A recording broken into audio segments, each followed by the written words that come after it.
à tous et à toutes, bienvenue sur All That Jazz, le premier podcast français consacré à la comédie musicale. On s'appelle toujours Anna et Fanny, et aujourd'hui, on a décidé de vous parler de la comédie musicale Spamalot, une comédie musicale autour de l'univers des Monty Python, librement adapté de leur film Sacré Graal, un film de 1975. Oui, d'ailleurs, le titre complet de la comédie musicale, je crois, c'est Monty Python's Spamalot. Donc c'est vraiment complètement lié au film originel. On avait déjà un peu parlé de cette comédie musicale dans notre épisode sur les légendes arthuriennes, mais on fait aujourd'hui un focus en raison de la version française qui se joue en ce moment au Théâtre de Paris et dont on va vous parler bien sûr plus longuement en fin d'épisode. Alors d'abord un petit point sur qui sont les Monty Python et sur le film qui a inspiré cette comédie musicale, donc Sacré Graal. Oui, alors déjà, on va clore le débat, c'est comme Fausse ou Faucille. Ici, on dira Monty Python et pas Monty Python. Mais voilà, on le prononcera à la française. Et donc, vous les connaissez sûrement, mais on va quand même les représenter. Les Monty Python, il s'agit donc d'une troupe de comiques originellement constituée de 6 membres. Graham Chapman, John Cleese, Eric Idle, Michael Palin, Terry Jones et Terry Gilliam. Une bande de copains, tous britanniques sauf Terry Gilliam qui vient des États-Unis et qui se sont rencontrés à l'université. Ils vont devenir célèbres avec leur série télévisée, donc Monty Python's Flying Circus, qui a été diffusée sur la BBC de 69 à 74. C'était une émission vraiment iconoclaste par rapport au paysage télévisuel de l'époque, caractérisée par un humour absurde, inspiré du burlesque, enfin un petit peu un ovni, mais qui est tout à fait caractéristique du style des Monty Python.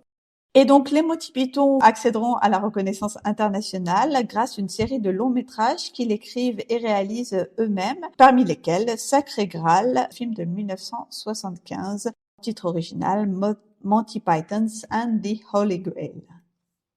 Alors oui, Sacré Graal, du coup je l'ai revu pour l'occasion, c'est vraiment un chef-d'œuvre de la comédie britannique. C'est une version parodique des légendes arthuriennes et notamment de la quête du Graal, comme l'indique le titre. Cette quête qui est entreprise par le roi Arthur et ses chevaliers de la table ronde. Le film est réalisé par Terry Gilliam et Terry Jones, avec au casting tous les membres de la troupe. Le pitch, c'est que le roi Arthur cherche de valeureux chevaliers pour se joindre à lui à la cour de Camelot, puis dans sa quête du Saint Graal. Mais, il a beau se clamer roi de tous les Bretons, partout où il passe, personne ne semble le reconnaître. Il parvient finalement à réunir quelques disciples, les chevaliers de la table ronde que sont Sir Lancelot, le brave, Sir Galahad, le pur, Sir Robin, le pas aussi brave que Sir Lancelot, et le tristement coupé au montage Sir qui n'apparaît pas dans ce film. Donc vous le voyez, c'est vraiment un humour parodique autour de la noble légende arthurienne et de ses héros qui sont ici tournés en dérision, mais aussi un humour surréaliste, absurde, la présence de burlesque, d'anachronisme, de jeux de mots, de comiques de répétition, d'humour méta, puisque le film fait référence à lui-même. Bref, on a une multiplication des registres humoristiques. C'est un film très inventif, également avec des scènes d'animation qui ont été réalisées par Terry Gilliam et des bouts de numéros musicaux.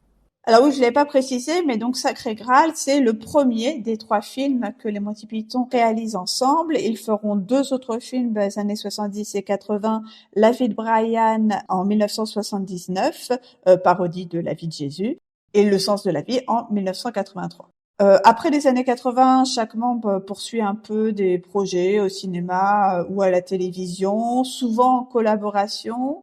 Certains de leurs projets vont rencontrer le succès, par exemple Brésil, réalisé par Terry Gilliam en 1985 avec Michael Palin, Un poisson nommé Vanda en 1988 avec John Cleese et Michael Palin, ou encore Les aventures du baron de Munchausen par Terry Gilliam en 1989 avec Eric Idle. Donc on voit qu'ils continuent à collaborer, même s'ils ne sont pas toujours tous ensemble. Graham Chapman décède en 89 et les 5 membres restants se retrouvent ponctuellement sur quelques projets.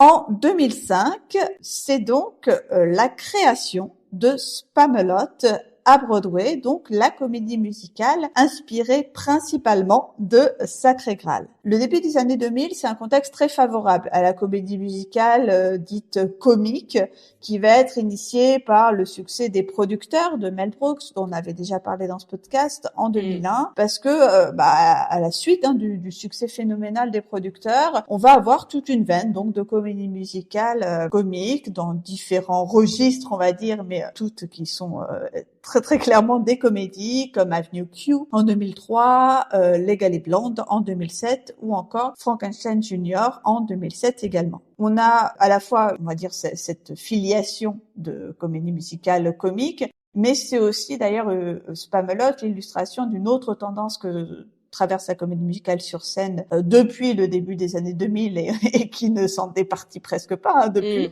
C'est la tendance à l'adaptation, c'est-à-dire qu'on va puiser dans des films plus ou moins à succès pour faire des comédies musicales, à la différence de la création de livrets originaux. Alors Spamalot a été écrit pour le livret et les paroles par Eric Idle, donc un des membres des Monty Python.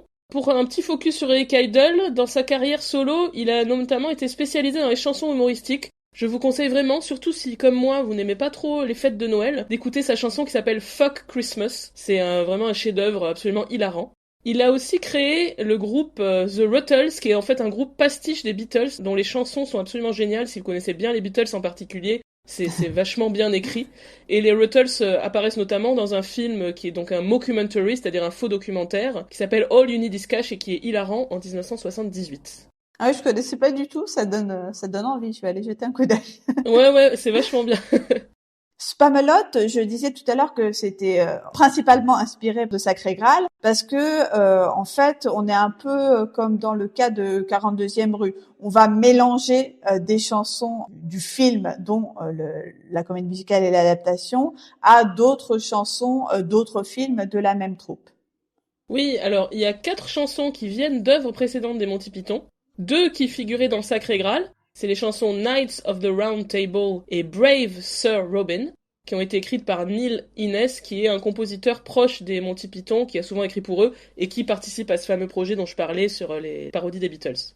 La chanson la plus connue de l'œuvre, c'est Always Look on the Bright Side of Life, qui vient d'un autre film des Monty Python, La vie de Brian, et celle-là, elle a été écrite par Eric Idle.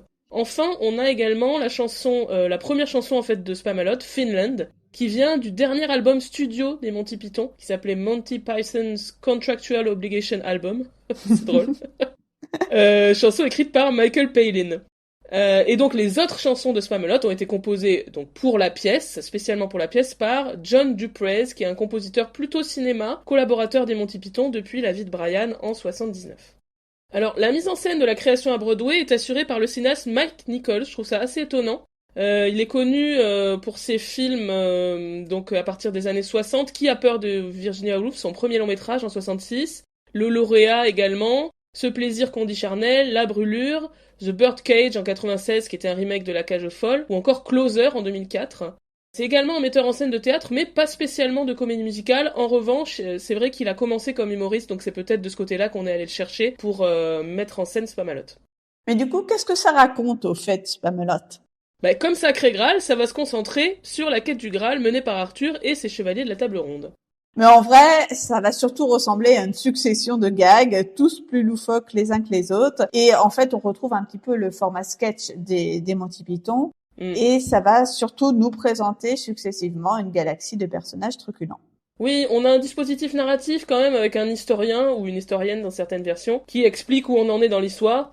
Même si, bon, c'est pas franchement nécessaire vu à quel point le récit est mince. Oui, on pouvait suivre sans l'historien. C'est ça.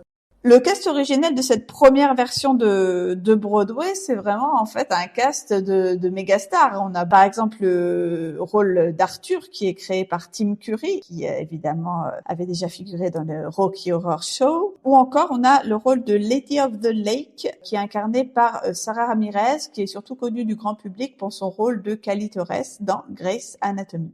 Oui, c'est marrant ce rapprochement quand je me suis dit ah oui en fait cette nana de Grey's Anatomy en fait c'est une super chanteuse de Broadway. On n'imagine pas forcément. Je sais pas si elle a chanté dans la série, c'est possible, je connais pas très bien. Je crois qu'il y a un épisode où elle chante. Musical. Peut-être en parlera-t-on si jamais on fait un épisode consacré aux épisodes de musicaux dans les séries non musicales. Oui, ça fait partie de nos projets de longue date, on y viendra sûrement un jour. Le rôle de Galahad était assuré par Christopher Sieber, qui est un acteur comique, vu notamment en Agatha Trunchbull dans Mathilda, et en Lord Farquaad dans Shrek the Musical, c'est lui qui a créé le rôle. Lancelot était joué par Hank Azaria, connu pour faire plein de voix dans les Simpsons, donc ça Fanny le sait mieux que moi. Et enfin, le Prince Herbert, l'historien et d'autres petits rôles étaient assurés par Christian Borle, qu'on ne présente plus évidemment, un excellent acteur de Broadway. Et donc oui, simplement pour préciser que beaucoup de comédiens jouent plusieurs rôles à la fois, comme c'était déjà le cas dans le film Sacré Graal. Ce qui ajoute aussi à l'effet un peu absurde, loufoque de la pièce. Oui, complètement. Alors en termes de réception, cette comédie musicale fut un très très gros succès, qui a confirmé d'ailleurs la vogue du coup des comédies musicales comiques, puisque la production originale de 2005 a reçu 14 nominations aux Tony Awards et en a remporté 3. Meilleure comédie musicale, meilleure mise en scène et meilleure actrice dans un second rôle pour Sarah Ramirez. Concernant la réception de l'œuvre, un petit point sur les réactions des autres Monty Python. Réactions qui sont assez mitigées finalement, ils n'étaient pas spécialement investis dans la création de l'œuvre, outre Eric Idle bien sûr. Vers 2005, Terry Gilliam a dit que c'était du Python light, et Terry Jones a dit que c'était pointless. Waouh, pas sympa. Ouais, franchement, Eric Idle n'a pas super bien pris si j'ai bien compris.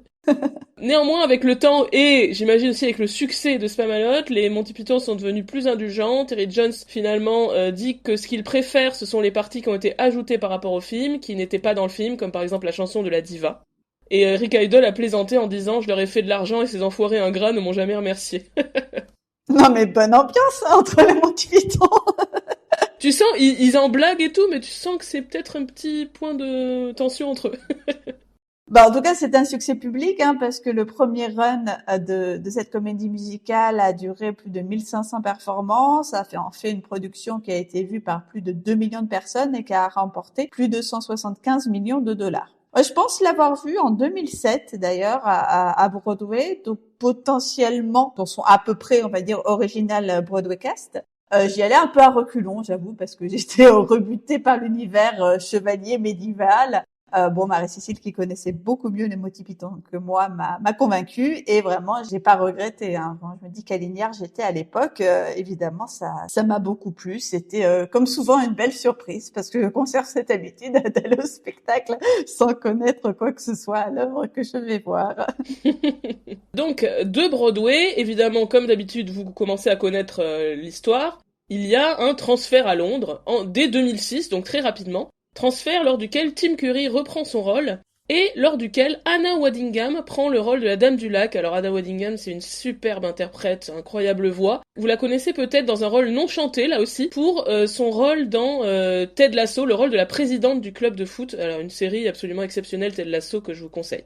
Il y a également eu un revival récent, en 2023 en réalité, avec James Monroe Iglehart, qui jouait notamment le génie dans Aladdin, dans le rôle d'Arthur, et Ethan Slater, donc le créateur du rôle de Bob l'éponge dans la comédie musicale, notamment en Prince Herbert.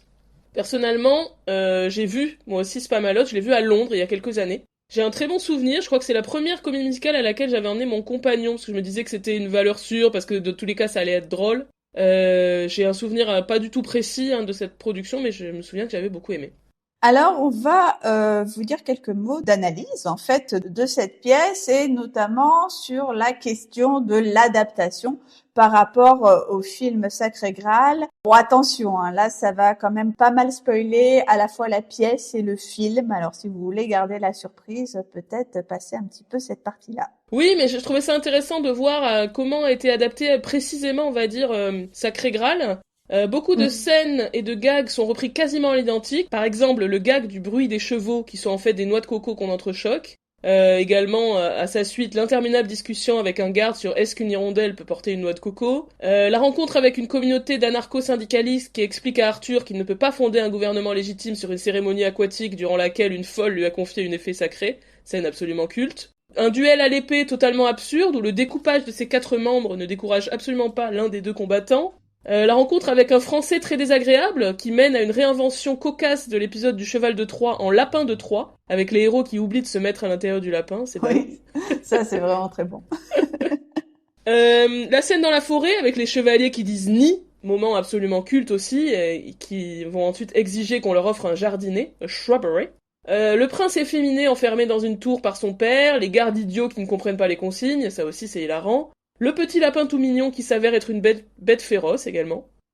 Donc, on a beaucoup de choses qui sont exactement des reprises à l'identique du film, des clins d'œil très très précis. Mais aussi, comme souvent, quand on passe d'un film de 90 minutes à un show de 2h30, on a forcément des éléments et des personnages qui sont ajoutés et développés. Oui, alors le personnage dont on parlait de l'historien, il est plus présent dans la pièce, il apparaît dès le début, alors que dans les Monty Python, il est présent dans une seule scène du film, il est même tué à la fin de cette scène, c'est très drôle. Et bien sûr, les choses qui sont développées, vous vous en doutez, c'est les scènes qui deviennent l'occasion d'une chanson, comme par exemple la scène avec les cadavres qui ne sont pas tous morts. Et on a aussi des éléments qui sont inventés expressément pour la comédie musicale. Oui, alors le principal changement, c'est évidemment l'introduction du personnage de la Dame du Lac, qui est totalement absent du film. En fait, dans le film Sacré Graal, il y a quasiment aucune femme. Et donc, là, pour le coup, dans Spamalot, la Dame du Lac, elle apparaît régulièrement pour guider les personnages, et elle a des pseudo-histoires d'amour avec Galahad, puis avec Arthur. Autre ajout, le fait que le paysan anarchiste Denis devienne par la suite le brave chevalier Galahad. La demande des chevaliers qui Disney à la fin de Spamalot, qui demande en fait que les chevaliers montent une comédie musicale, ça évidemment ça n'existe pas dans Sacré Graal. Et également le coming out de Lancelot suite à sa rencontre avec le prince Herbert, ça aussi ça a été rajouté pour Spamalot. À noter également que tout au long du show, il y a des références, donc en plus évidemment de Sacré Graal, à d'autres sketchs, d'autres films et d'autres chansons des Monty Python. L'humour de Spamalot est aussi bien particulier et caractéristique des Monty Python. C'est un humour très méta. On va mettre en évidence le fait qu'on est dans un spectacle et on déconstruit globalement ce qui fait le genre de la comédie musicale. Oui, il y avait déjà un peu ce côté méta dans Sacré Graal, avec plusieurs moments où notamment le prince veut se mettre à chanter et son père qui l'interrompt. Ce sont des passages qui sont conservés dans Spamalot. Et ces éléments méta sont en particulier développés via le personnage de la diva, vraiment exagérément diva, over the top, qui est la Dame du Lac. Et en particulier, toutes ces chansons à elle vont vraiment avoir ce côté méta. Ouais, on a The Song That Goes Like This, qui est un duo entre la Dame du Lac et Galahad, qui va être une parodie de duo amoureux. Les paroles de la chanson commentent en fait la chanson qui est en train de se dérouler, donc son placement dans l'intrigue, ses caractéristiques musicales, puisqu'à un moment ils disent And now we change the key, donc et maintenant on change, enfin on module quoi, on va un ton au-dessus. Ça commente aussi la durée, puisqu'ils disent It goes on and on and on, ça n'en finit plus. Moi, j'adore ce passage-là parce qu'il le chante en étant en mode on n'en peut plus de chanter. Il dit ah nanana. C'est vraiment désopilant. Cette chanson elle revient deux fois, d'abord en solo par la Dame du Lac dans le medley final de l'acte 1, puis vers la fin avec Twice in Every Show, qui est un duo entre la Dame du Lac donc et Arthur qui se moque de l'habitude des reprises dans les comédies musicales. Donc là encore, on commente avec humour les codes de la comédie musicale. Et la chanson culte, le solo culte de la diva, c'est Diva's Lament, Whatever Happened to My Part, Qu'est-il arrivé à mon rôle? Une parodie de power ballad avec la Dame du Lac qui se plaint de n'avoir pas été assez présente sur scène et qui critique l'intrigue. Donc c'est extrêmement drôle, elle dit cette intrigue part dans tous les sens et moi j'attends dans les coulisses, voilà, c'est très marrant. Et aussi un petit côté pastiche notamment de la chanson de Dreamgirls And I Am Telling You I'm Not Going, avec à la fin quand elle fait plein de vibes, etc. Ça imite ce style-là.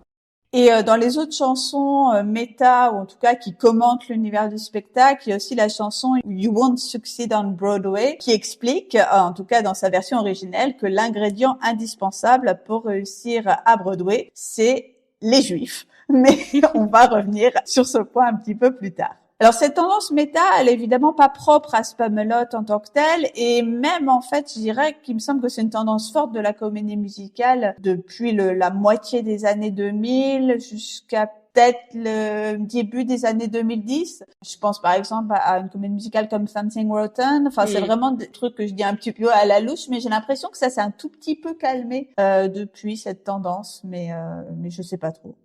Oui, c'est assez vrai. En tout cas, le côté méta, c'est un peu calmé niveau comédie, j'ai l'impression. Mais bon, faudrait voir. On voit pas toutes les comédies musicales qui se jouent à Broadway en ce moment. J'ai l'impression que le méta revient de manière plus intello aujourd'hui, par exemple dans Hamilton ou encore dans Hadestown, où on va avoir une réflexion sur l'art de raconter des histoires, Who Tells Your Story, etc., qui est beaucoup plus intellectualisé que le côté beaucoup plus, on va dire, parodique des comédies dont on parle.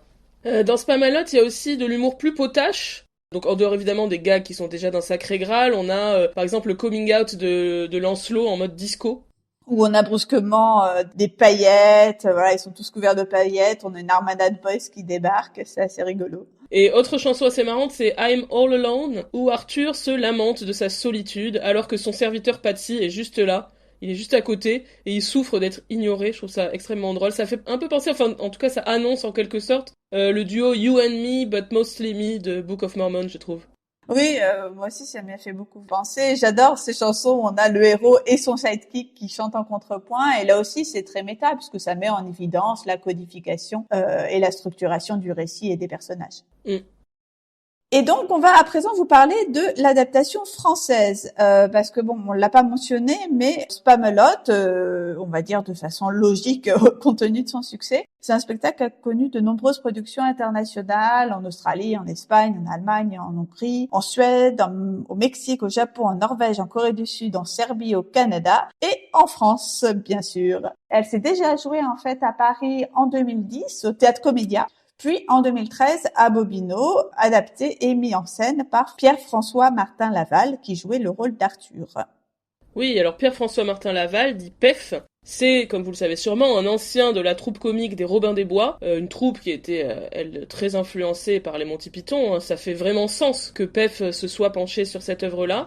Donc il est également acteur, il est aussi réalisateur de films de comédie française pas top, hein, il faut dire ce qui est, mais bon, c'est une personnalité quand même assez sympathique. Et depuis septembre 2023 et là jusqu'à début février 2024, si je dis pas de bêtises, Ouais. on a donc une nouvelle production qui s'est jouée au Théâtre de Paris, une coproduction Stage Entertainment et Théâtre de Paris, avec une nouvelle adaptation de PEF. Et toujours PEF aussi dans le rôle d'Arthur. Mm. C'est une version très immersive avec des comédiens qui jouent les ouvreurs et font des blagues pendant toute l'avant-séance. C'est vrai que c'est pas quelque chose dont je me souvenais en l'ayant vu à Bobino, mais peut-être que j'avais juste oublié parce que là, bah voilà, on a les C'était comme drôle. si on arrivait au milieu de la préparation du spectacle, des ouvriers qui traversent toute une rangée de spectateurs avec une plaque de je sais pas quoi là qui porte, des ouvreurs qui annoncent le nom des spectateurs. Bon, on a un peu été déçus quand on a compris que c'était pas les vrais noms des vrais gens qui étaient annoncés, mais des noms inventés. Ouais, c'est vrai. Ça aurait été stylé qu'ils nous annoncent en disant Mesdames Fanny et Anna de All That Jazz. Mais oui. C'était quand même extrêmement drôle. Il y avait aussi la vendeuse qui passait dans les rangs, qui disait qui ne veut pas de chouchou, qui ne veut pas de chouchou.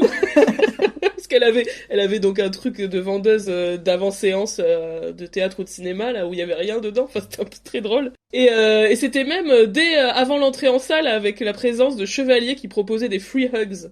Mais oui, on a eu notre selfie avec le chevalier tout en cotte, enfin je sais pas, en armure et cotte de maille quoi. Alors pour ce qui est de la pièce, j'avoue que je me souviens pas tout à fait des variations en fait par rapport aux précédentes adaptations, parce que donc moi j'avais vu la version, je pense de 2013, parce que je suis assez persuadée que c'était à Bobino. Donc voilà, donc en fait je l'avais déjà vu il y a 10 ans.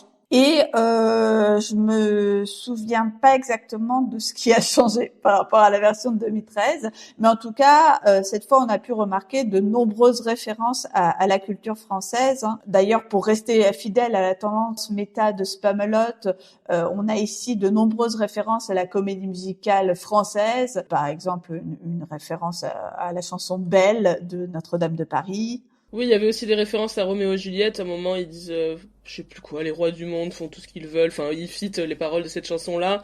Ils disent aussi aimer, c'est ce qu'il y a de plus beau, bien sûr. Il y a des références à d'autres chansons. J'ai repéré, mais il y en a sans doute d'autres, hein. Je crois que c'est le personnage du Prince Herbert qui dit à qui la faute, je suis l'un et l'autre. Il fait référence à sa non-binarité, on va dire. Donc ça, c'est une référence à la chanson de Christophe Willem, Double Jeu. On a aussi des références aux sketchs et aux films de PEF, par exemple la réplique de toute beauté. C'est de toute beauté. Il y a aussi une référence à ces sketchs de Pouf le cascadeur, parce qu'à un moment il se casse la gueule, je sais plus, même il s'écroule quasiment en devant scène là, et il dit, je sais plus la réplique exacte de Pouf le cascadeur, je l'ai fait exprès ou un truc comme ça. Enfin, c'était un cascadeur qui se cassait toujours la gueule et qui disait non mais c'était fait exprès. Là il le fait, c'est très drôle. Il y a une référence aussi à Guy, je sais plus exactement, mais ils disent Guy, donc ça c'est une référence au film R, qui est un film réalisé par Alain Chabat, où participait toute la troupe. Et on a aussi des références à la politique française contemporaine, avec notamment un moment où ils s'échangent tous des phrases, genre les petites phrases connues de politique, l'histoire de traverser la rue, le casse-toi pauvre con de Sarkozy, enfin bref, plein de références aux petits moments médiatiques de la politique française. Des références aussi aux gilets jaunes qui sont ici représentés. Oui, et les Gilets jaunes qui ont remplacé donc les anarchistes de la version originale. De manière générale, en fait, il y a tellement de références à la culture populaire dans la pièce qu'on n'a pas pu tout lister.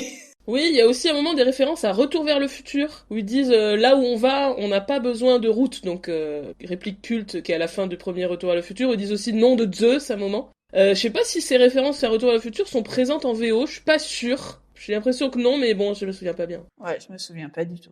Alors moi, parfois, le côté trop référencé me faisait presque sortir de l'histoire. Il y a tellement de références à la minute que tout est désamorcé, alors qu'il y a des moments, par exemple le moment où les personnages se rendent compte qu'ils sont dans une comédie musicale et qu'il y a un public devant eux, ça pourrait presque être émouvant. Voilà, j'étais un peu assommée par les références, c'est peut-être l'adaptation qui fait ça, parce que j'avais pas eu ce sentiment à Londres.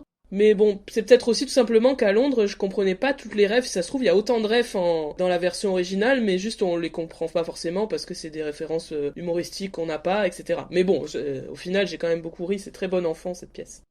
Parfois, j'avoue que selon les critères très exigeants de mes chaste-oreilles, l'humour restait un peu inutilement vulgaire. J'ai noté un certain nombre de blagues de prout. J'ai noté aussi qu'il y avait beaucoup de fesses montrées. Par exemple, celle de Galahad, la robe de la Lady of the Lake avec le Graal au niveau du pubis, ou encore la traduction de Just Purse Your Lips and Whistle par Mettez vos lèvres en anus. Bon, bref, il y avait un certain nombre de petites blagues d'un goût tout à fait moyen que je trouvais pas forcément utile. Oui, c'est vrai que le truc de l'anus, là, dans Always Look on the Bright Side of Life, c'est vraiment too much, quoi. Mais ceci dit, je m'attendais à pire en termes de vulgarité. Et je m'attendais aussi à pire sur le traitement du personnage du Prince Herbert, qui est donc prince ou princesse, un personnage plus ou moins non-binaire, bon, même si le vocabulaire utilisé n'est pas très politiquement correct, mais j'ai trouvé qu'au final, c'était pas si choquant que ça. Oui, j'avoue que je craignais que ce soit méga cringe, mais en fait, bon, on va dire, ça va encore.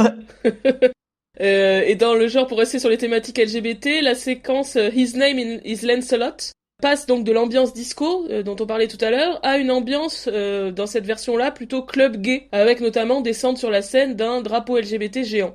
Oui, on est vraiment, je trouve, dans l'univers club gay des années 70, tu vois, un peu à la YMCA. D'ailleurs, ce dont il est question dans la chanson. Et je trouvais que ça fonctionnait vraiment pas mal. Limite que c'était même plus logique que ce soit cet univers gay-là que le côté disco. Enfin, j'ai bien aimé. Ouais, c'était un numéro assez chouette. Et donc sur ces questions d'homosexualité, dans une interview pour Télérama, Pef dit avoir ajusté notamment certaines blagues homophobes. Mais bon, comme il précise pas et qu'on n'a pas le texte du livret original devant les yeux, c'est difficile de dire exactement de quoi il parle. Oui, j'ai lu aussi qu'il aurait dit en interview avoir voulu mettre à jour les références, parler, je cite, de ce qu'on parle au JT et selon lui, le MeToo, le consentement. Alors là, j'avoue, je vois pas, j'ai pas capté ce à quoi il faisait référence, mais bon. Alors, quelques mots des interprètes de cette version française. Alors, tout d'abord, on a Lauren Van Kampen, qu'on connaît bien, qu'on a vu souvent sur Paris et qui est ici absolument super en Lady of the Lake. À la fois, elle chante divinement bien et elle est aussi très, très drôle. Enfin, personnellement, dès que j'ai su que ce serait elle comme en Lady of the Lake, j'étais convaincue que ce serait formidable. Oui, ça lui va incroyablement bien, parce que c'est son côté à la fois, bon, elle chante comme une déesse, et en plus elle est vraiment un caractère, une personnalité comique très forte, qui est super bien exploitée là dans ce Spamalot. Ouais, elle est géniale. Pef, il est bien aussi. Alors c'est pas un grand chanteur ni un grand danseur, c'est évident. De toute façon, c'est pas le but. Mais au final, il s'en sort très bien. Il est assez drôle. Et moi, j'ai été assez bluffée par l'interprète de Galahad, qui a un nom bizarre, qui s'appelle Basile Alaï Malaïs, que j'ai trouvé très fort, extrêmement drôle et extrêmement bon chanteur également. Et on peut signaler aussi la présence, la présence audio, on va dire, d'Omar Sy en voix de Dieu. Alors par contre, j'ai un peu bugué. Il fait un accent ou quoi sur, je sais pas, il y a pas ça diction habituelle, si je puis dire. Non, ouais, il fait un accent, ouais. Ça peut être drôle une minute, genre, on s'attend pas à ce que Dieu parle comme ça, mais c'est vrai que c'est vite un peu lourd. Et d'ailleurs, du coup, j'ai cherché parce que ça m'a intrigué, je me suis dit, ah oui, donc c'est une personne connue qui fait la voix de Dieu. Mm. Et donc, dans la production originale de Broadway, c'était John Cleese qui faisait la voix, donc un des membres des Monty Python. C'est Eric Idle qui la faisait lui-même dans la version tournée au Royaume-Uni. Et c'était Steve Martin qui la faisait dans le revival de Broadway récent.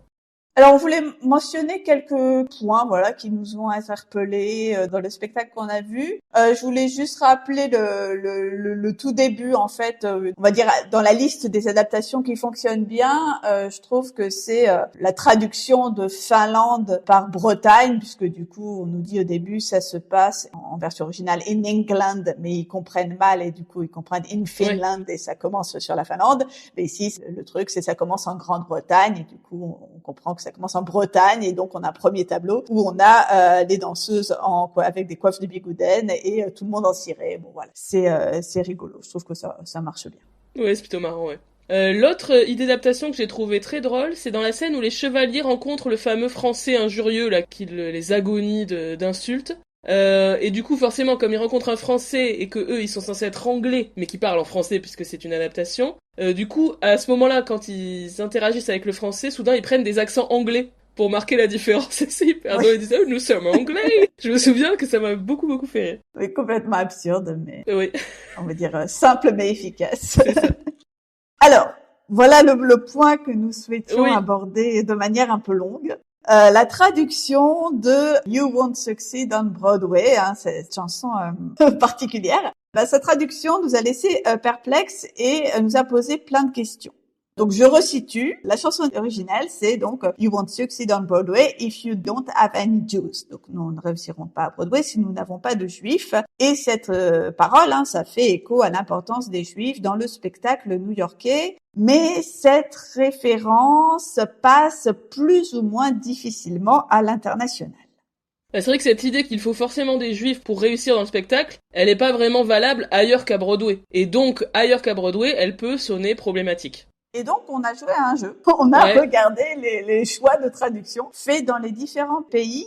Alors d'abord au Royaume-Uni, pour la version donc West End, on a ce qu'ils appellent donc la chanson des stars. On ne réussit pas si on n'a pas de stars. Et du coup, dans la chanson, ils déclinent plein de stars britanniques. En allemand, alors il renverse le truc, c'est un peu subtil, c'est si cela ne vient pas de Broadway, ça n'intéresse personne. Donc on a une autre façon de présenter la chose. Dans la version sud-coréenne, j'ai vu que la chanson parle de comédies musicales qui ont eu du succès à Séoul dans les années précédentes, avec les comédiens qui vont défiler déguisés en différents personnages de ces comédies musicales. En espagnol, ils ont traduit littéralement.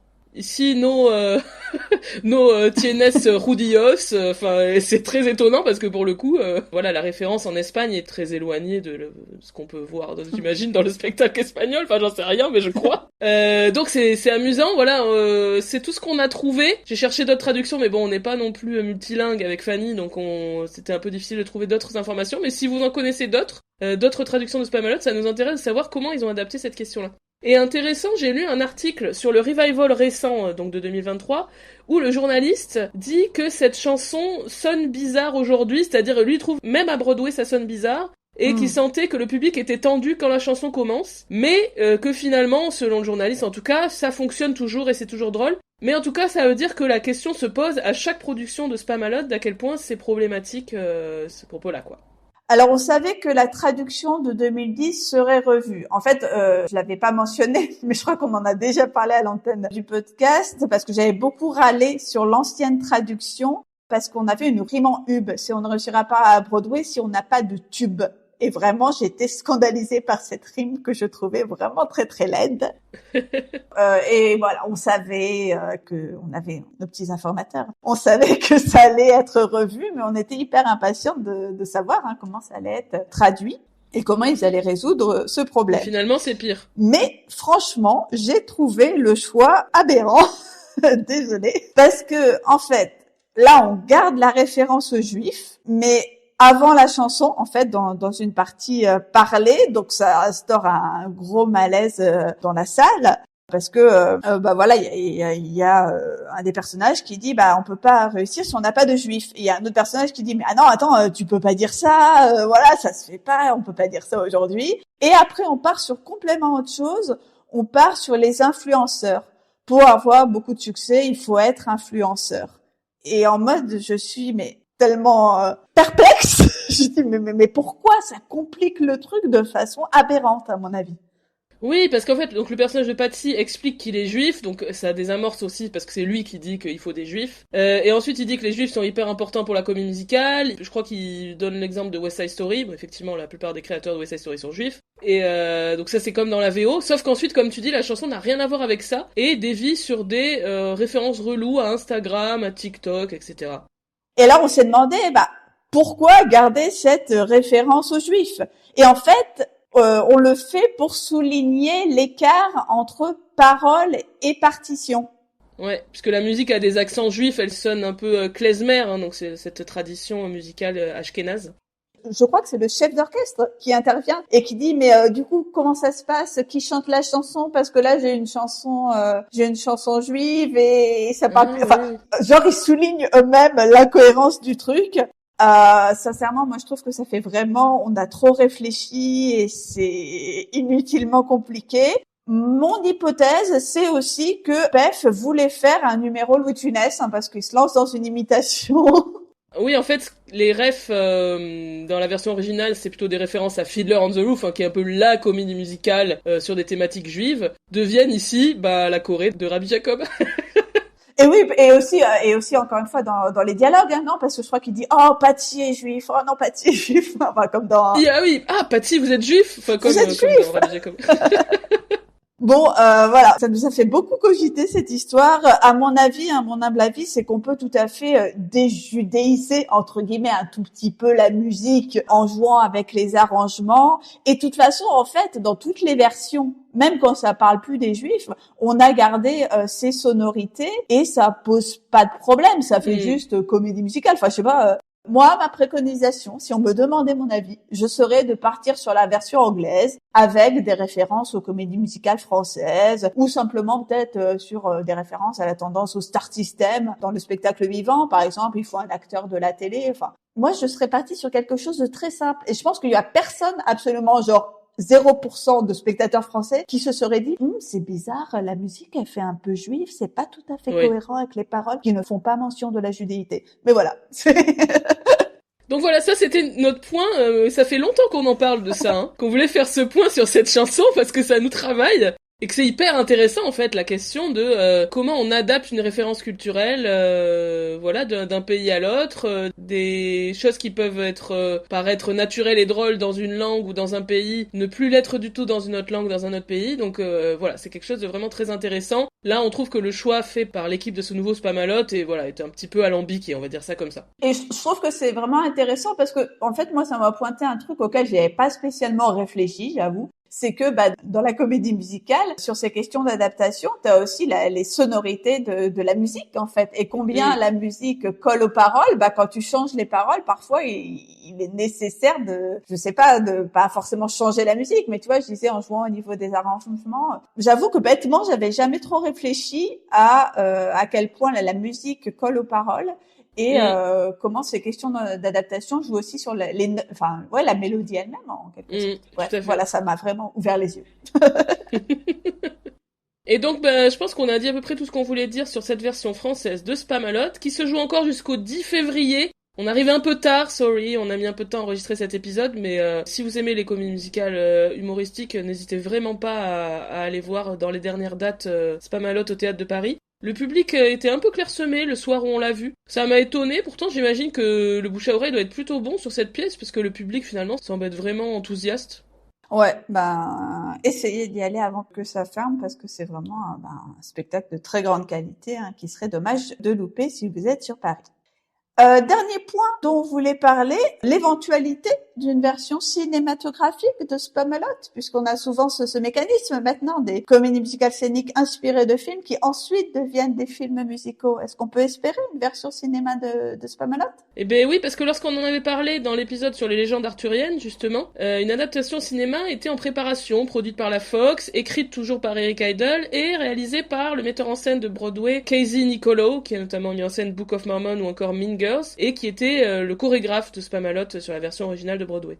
Eh bien, malheureusement, en février 2023, Idle a déclaré sur Twitter que le film ne verrait finalement pas le jour, car 2 des Monty Python se sont opposés au projet. On ne sait pas lesquels, d'ailleurs. Oui. Mais a priori, pour le moment, plus de projet de film Spamalot.